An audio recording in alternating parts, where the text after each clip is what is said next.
Welcome to your deep dive. Today, we're diving into the world of Kaoru Takayasu, Oh, yes. the 2023 Mrs. of the Year winner from Japan. Wow. Now, you might be thinking Mrs. of the Year. Is that still a thing? And trust me, I get it. Yeah. But this isn't your grandma's beauty pageant. Yeah.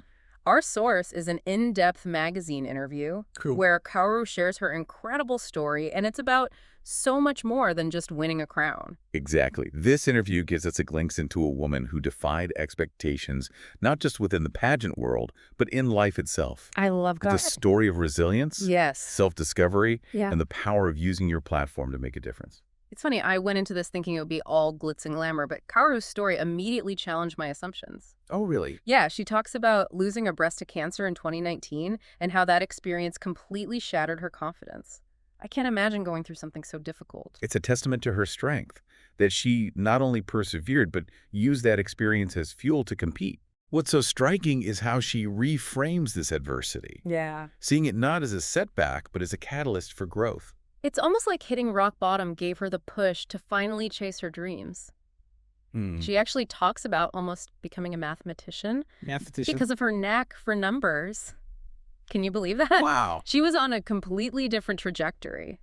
It's a reminder that sometimes we need a jolt to shake us out of our comfort zones and realize our true passions. Yeah. It makes me wonder how many of us are out there living lives that don't fully align with our deepest desires. Right. It took real courage for her to switch gears and embrace her artistic side. And that artistic side led her to study art in the U.S. Talk about a leap of faith. That experience seems to have played a huge role in shaping who she is today. Absolutely. Her time in the U.S. exposed her to new ways of thinking and broadened her horizons. This exposure, coupled with her personal challenges, seems to have ignited a fire in her to use her experiences to empower others. That really shines through in the interview. Oh, yeah. She doesn't shy away from talking about her cancer journey, and she's so open about the emotional impact it had on her.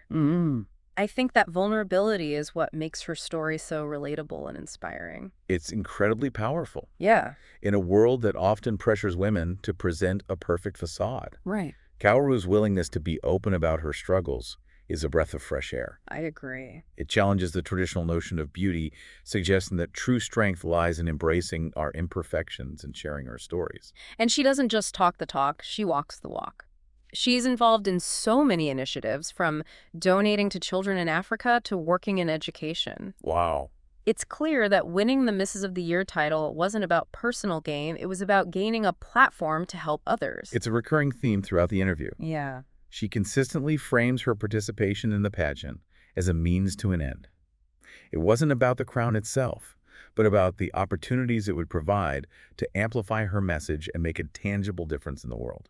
Speaking of opportunities, one thing that really caught my attention was her desire to promote kimono culture globally. Really? I love that she's taking something so deeply rooted in her heritage and sharing it with the world.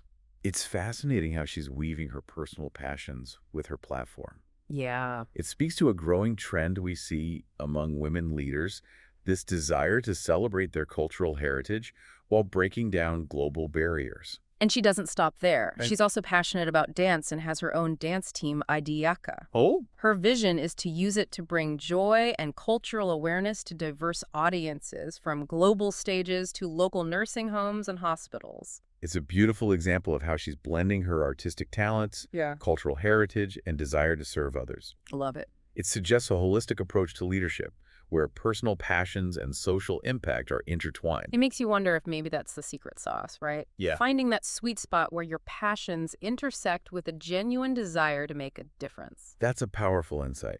And it brings us to a pivotal question. Yeah. How did she go from facing a life-altering health challenge to becoming this beacon of hope and empowerment? Right. To understand that we need to delve into the Mrs. of the Year competition itself, a system that might surprise you with its depth and complexity. Interesting. So, when you think of beauty pageants, Yeah. you might imagine a superficial focus on looks and charm. Right. But what's fascinating about the Mrs. of the Year system particularly in Japan, is its emphasis on the inner self, as Kaoru puts it. Yeah, she actually says the judges were more interested in the life I have lived rather than just your outward appearance. That's a pretty significant departure from the stereotype, isn't it? It really is. This suggests a shift in focus, at least within this particular pageant system, towards a more holistic view of beauty. It's not just about aesthetics anymore. It's about the substance of a woman's life, her experiences, her resilience, her contributions to the world. And it sounds like a pretty rigorous process, too. 47 regional competitions across Japan, culminating in a national event and then onto the world stage. I had no idea it was such a massive undertaking. Yeah, the scale of it speaks to the dedication and commitment of the women involved. Yeah. This isn't just a weekend hobby. It's a journey of self-discovery and growth that demands significant time, effort, and emotional investment. It makes you wonder what kind of woman throws her hat into that ring, right? Right. And you know what else struck me? She talks about the other contestants not as rivals, but as allies. Oh, wow. She even says that supportive energy actually helped everyone shine brighter. That's a really refreshing perspective, especially in a setting that's typically associated with fierce competition. Yeah. It speaks to a sense of camaraderie and solidarity among these women, a recognition that they're all in this together, supporting each other's journeys of self-improvement and empowerment. It challenges the whole catfight stereotype, doesn't it? Instead, it sounds like they formed a genuine community, which is pretty amazing. It is. And it ties back to that broader theme of women supporting women, which is so vital in today's world. It's about celebrating each other's successes, offering encouragement during challenges, and recognizing that we can achieve so much more when we lift each other up. Okay, so back to Kaoru's preparation. She mentions constantly asking herself interview questions even while eating. Really? That's next-level dedication. Her approach is fascinating because it reveals a mindset of continuous improvement. It's not about cramming or trying to become someone you're not. It's about integrating preparation into your daily life, consistently building those skills and refining your message. It's like she's turning every moment into an opportunity for growth, even something as mundane as eating. It makes you wonder if that's part of what makes her so successful, not just in the pageant, but in life. It's a valuable lesson for all of us, isn't it? This idea that success isn't just about grand gestures. It's about those small, consistent actions, those daily habits that build a solid foundation for achieving our goals. And it seems like that commitment extended beyond just interview prep. She talks about practicing her walk everywhere she goes, considering any time she's awake as practice time. Talk about maximizing your time. It speaks to a level of discipline and focus that's truly admirable. She's not just going through the motions. She's bringing intentionality to every aspect of her preparation. It reminds me of those elite athletes who are constantly training, even when they're not officially on. It's that dedication that separates the good from the great, wouldn't you say? Absolutely. And what's interesting is that this dedication doesn't seem to stem from a place of pressure or anxiety. It comes from a genuine passion for what she's doing, a desire to excel and make the most of this opportunity. It's like she's found this perfect balance of discipline and joy, which is something we could all learn from. So she's clearly put in the work, but what about the impact? What happens after the crown? That's where it gets really interesting. Winning the Misses of the Year title wasn't the end goal for Kaoru. It was just the beginning. It gave her a platform to amplify her voice, to connect with a wider audience, and to pursue her passions for social change and cultural exchange. And one of the most striking examples of that is her work with the Goddess Project. Oh, the Goddess Project. It's about helping women discover their potential and step outside their comfort zones. What can you tell us about that? Well, the name itself is quite evocative, isn't it? Goddess Project. It suggests that every woman possesses an inner strength and power waiting to be unleashed. It seems to be about challenging those limiting beliefs we often internalize, encouraging women to embrace their unique talents and pursue their dreams without fear. I love that. It aligns perfectly with her message of self-love and empowerment. It's like she's saying, hey, we all have this inner goddess within us. Let's help each other bring it out. Exactly. And it's not just about individual empowerment. It's about collective action. She talks about wanting to use her platform to advocate for women's rights and address social issues that impact women globally. That's so powerful. It elevates the whole concept of beauty queen to a whole new level, doesn't it? It's not just about looking good. It's about doing good, about using your influence to make a real difference in the world. It's a testament to how the role of women in society is evolving. We're seeing more and more women stepping into leadership positions, using their voices to advocate for change, and challenging traditional notions of what it means to be powerful and influential. And it's not just about grand gestures or political activism. She also talks about wanting to bring her dance team to places like nursing homes and hospitals, spreading joy and cultural awareness through dance. It's those smaller, more intimate acts of service that can sometimes have the most profound impact. It's about recognizing that even simple gestures of kindness and connection can make a world of difference in someone's life. It's like she's found a way to weave together all these different threads, her personal experiences, her cultural heritage, her artistic talents, and her desire to serve others into this beautiful tapestry of empowerment and inspiration. And that brings us to the question of how we can apply these lessons to our own lives. What can we learn from Kaoru's story? How can we cultivate that same sense of self-love, resilience, and purpose? Those are some big questions. And I think the beauty of this deep dive is that it's not just about learning about Kaoru's journey, but about using it as a mirror to reflect on our own. Exactly. It's about finding those nuggets of wisdom that resonate with us personally and using them as stepping stones on our own paths to growth and fulfillment. You know, it's amazing how she's turned what could have been a devastating experience into a source of strength and inspiration for others. Right. And she's so open about the emotional toll it took on her, even admitting that she lost confidence after her diagnosis. That vulnerability is what makes her message so powerful. It's one thing to talk about resilience from a theoretical standpoint, but it's another thing entirely to hear someone who's lived through a truly challenging experience share their journey with such honesty and authenticity. It makes you realize that strength isn't about pretending everything is okay. Right. It's about acknowledging the struggles, processing the emotions, and finding a way to move forward with grace and determination. And what's really inspiring is how she talks about the pageant actually helping her to regain that lost confidence. Oh, wow. It's like the process of preparing for the competition, of pushing herself beyond her comfort zone, helped her to rediscover her inner strength and reclaim her sense of self. That's such a powerful message, especially for anyone who's going through a difficult time. It's a reminder that even when we feel broken, we have the capacity to heal, to grow, and to emerge stronger than before. It also challenges the notion that confidence is something we either have or don't have.